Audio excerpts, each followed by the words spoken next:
May 16 പരിശുദ്ധ ദേവമാതാവിൻ്റെ വണക്കമാസം. പ്രാർത്ഥന.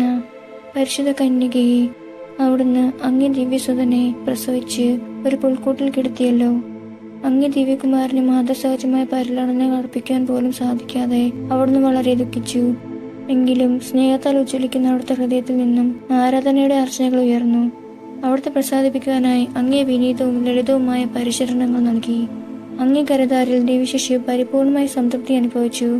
സ്നേഹനിധിയായ മാതാവേ, ഞങ്ങളുടെ ഹൃദയങ്ങളെയും അവിടുത്തെ സ്നേഹവായ്പിനാൽ സംതൃപ്തമാക്കണമേ. ഞങ്ങളുടെ ഹൃദയത്തിൽ ഈശോ മിശിഹ ആത്മീയമായി പിറന്നു ജീവിക്കാനുള്ള അനുഗ്രഹം നൽകണമേ.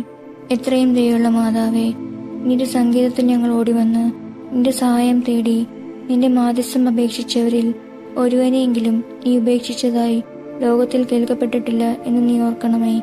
കന്യകകളുടെ രാജ്ഞിയായ മറിയമേ, ദയുള്ള മാതാവേ, ഈ വിശ്വാസത്തിൽ ധൈര്യപ്പെട്ട് നിന്റെ തൃപ്പാദത്തിങ്കൽ ഞാൻ അണയുന്നു.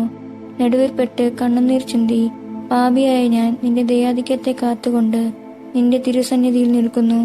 അവതരിച്ച വചനത്തിൻ മാതാവേ, എന്റെ അപേക്ഷ ഉപേക്ഷിക്കാതെ ദയാപൂർവം കേട്ടരുളണമേ.